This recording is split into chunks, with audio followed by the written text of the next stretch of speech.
This was about 11 miles from Williams, Arizona, which is in Coconino County. The body, which appeared to have been dragged to the location it was found face down under a cedar tree right by the westbound lanes of I-40. The female was wearing jeans, and there was a sweater and bra found nearby. So this stretch of highway where the Jane Doe was found is known because it has a very long, incline. So it is very common for truckers to pull over on this stretch of road to kind of let their brakes on their trucks cool down. The Jane Doe's remains were taken to the Coconino County Medical Examiner's office for an autopsy to be performed, and it was determined that Jane Doe had died approximately 2 weeks before her remains were discovered. Due to extensive animal and insect activity, her face and neck were severely damaged, and there was very little flesh still on the body. Her right ear was also missing.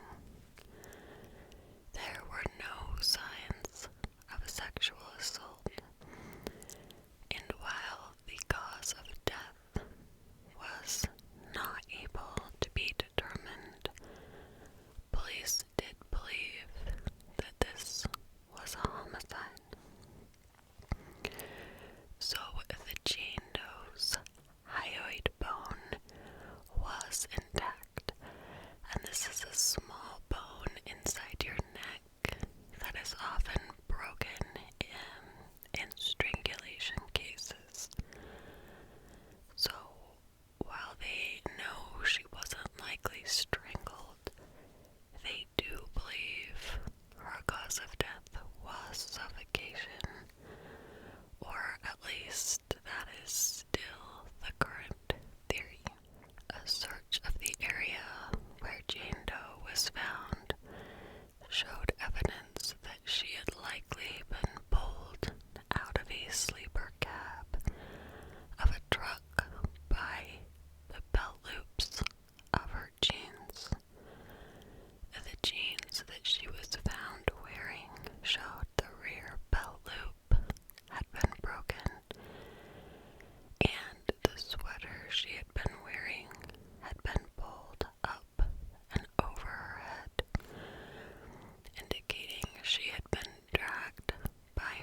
truck stop about an hour after entering it. At one point during the investigation, police detained a man from Flagstaff who was a trucker who fit the description of their potential suspect. Apparently, this man's wife, looked very similar to the Jane Doe that had been seen around the truck stops. So police believed they had found their man, but upon further investigations and interviews, they realized he had been with his wife, and people thought that she was the Jane Doe, so they ruled him out as a suspect. Police went through over 5,000 missing persons case reports trying to ID their Jane Doe. In 1984, Jane Doe was identified as a teenage runaway from Florida named Melody Eugene Cutlip. Melody had run away in 1980. A forensic odontologist identified Melody as their Jane Doe using dental records or bite imprints. He had enlarged images of Melody's teeth and came to the conclusion that Jane Doe was Melanie. After Jane Doe had been identified, her remains were buried under a headstone with Melody's name on it. But Melody's mother never believed that Valentine Sally was her daughter. And she was right. In 1986, the real Melody reunited with her family. 12 years after this reunion, Melody was in a car accident, and she died as a result of her injuries. Her name still remains on Jane Doe's headstone to this day. Jane Doe is described as white and is believed to be between 16 and 24 years old when she died. She was 5'4" and approximately 125 pounds. Her hair was straight and it was blonde or strawberry blonde. Due to advanced decomposition, her eye color couldn't be determined, although several witnesses stated she had blue eyes. When she was discovered, Jane Doe was wearing Seasons brand jeans in a size 8. Near her body was a white sweater with thin red stripes. A white bra was found, which was size 36C, and a white handkerchief. Her left ear was pierced, and police believe her right ear was also pierced, but because it was missing, this is just a guess. She had an irregular, rough, yet well-healed diagonal scar on the back of her lower thigh that was about 3.5 centimeters in size. According to dental records, Jane Doe had one of her lower molars drilled in preparation for a root canal.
Yes, it's possible that she was forced to leave or there was a bad situation and so she left abruptly.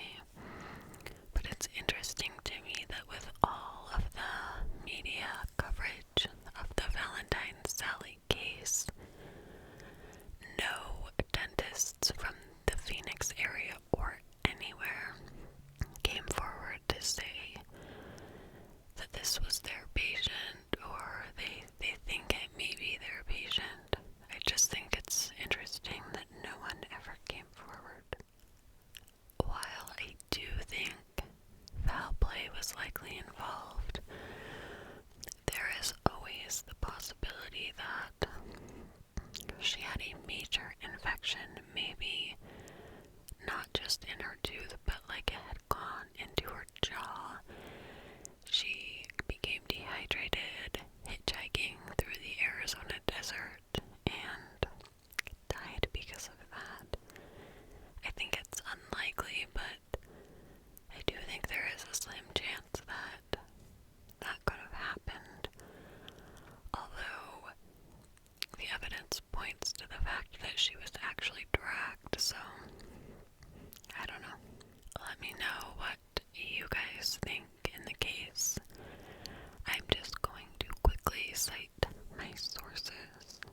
I got information from Stories of the Unsolved, an article titled Valentine Sally, and acfamily.com had an article titled True Crime Arizona, Who is Valentine Sally?